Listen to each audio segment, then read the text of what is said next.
So could you use a little more joy and laughter in your life? Or would you just like some insights into the ways that positive, optimistic people think? Well, hang on, because that's what I've got in store for you with this video. Hi, I'm Bob Baker, author of The Empowered Artist, the Guerrilla Music Marketing Handbook, and a lot of other resources for musicians, writers, artists, and creative entrepreneurs of all types. If you don't already, please consider subscribing to this channel.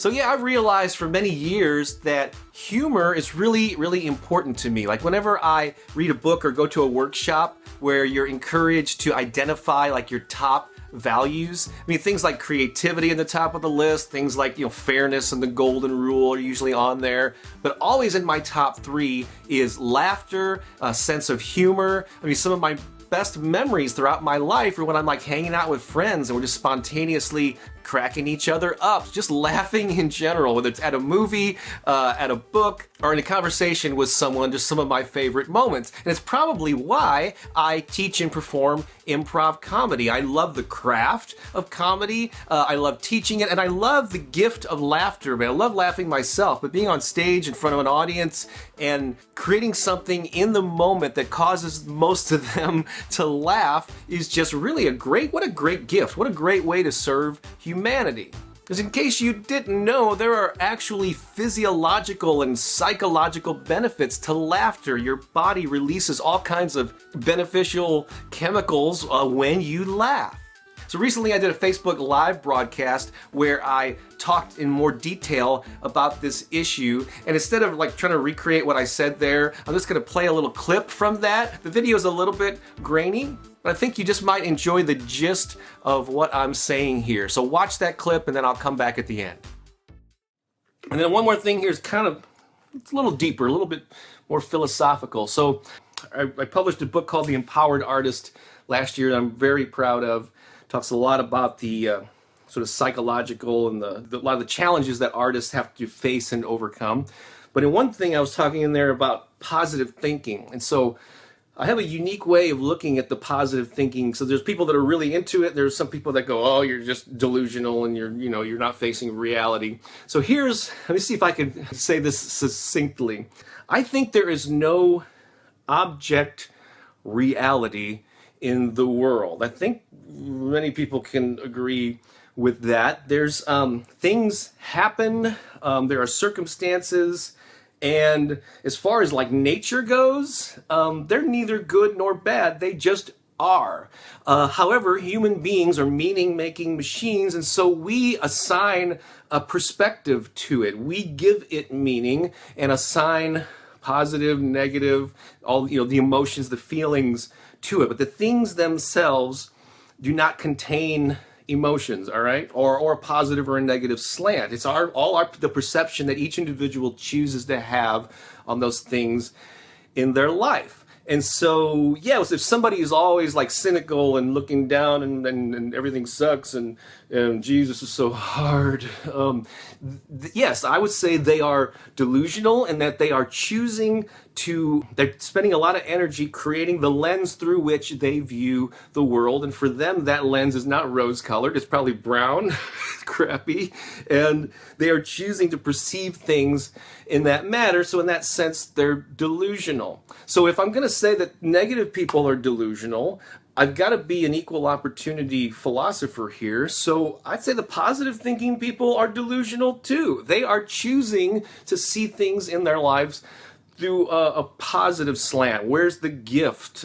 And that's a choice that they make. And so there's this contingent of people who will say, oh, you're just not being realistic. You're looking at everything through rose-colored glasses. And sure, that's true.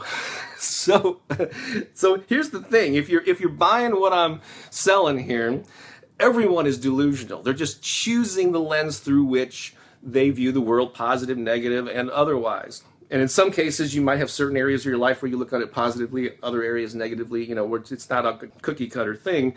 But I think you know what I'm talking about. So if all of life is delusional, we're all just making up stories about what's happening, why not purposely choose a delusion that serves you, that's going to uplift you, that's going to make you happy, it's going to make the short journey that we have through life a little bit more enjoyable. And so that's my my philosophy about why I choose joy, why I choose laughter.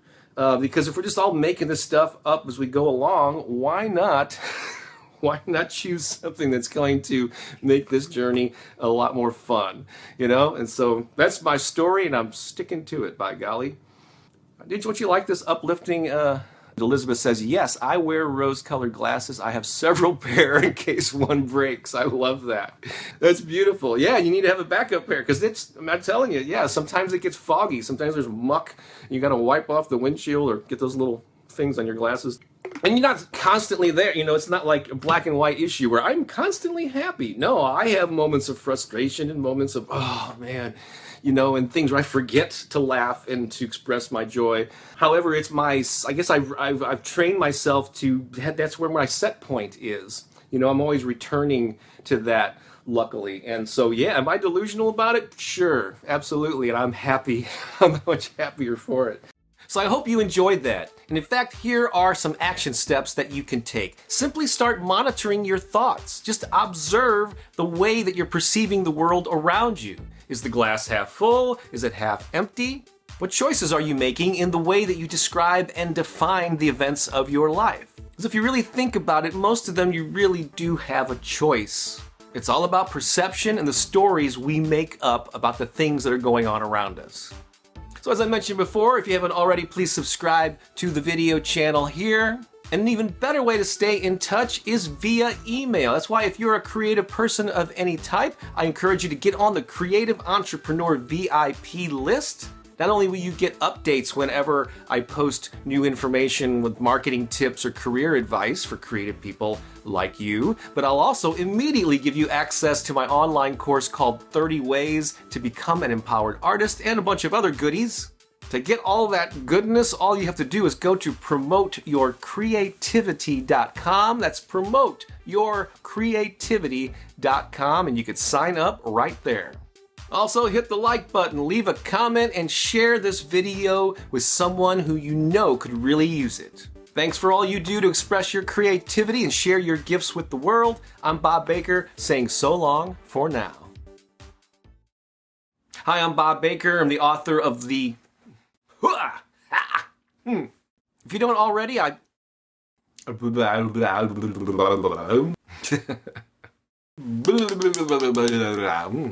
Man, oh man. Ugh.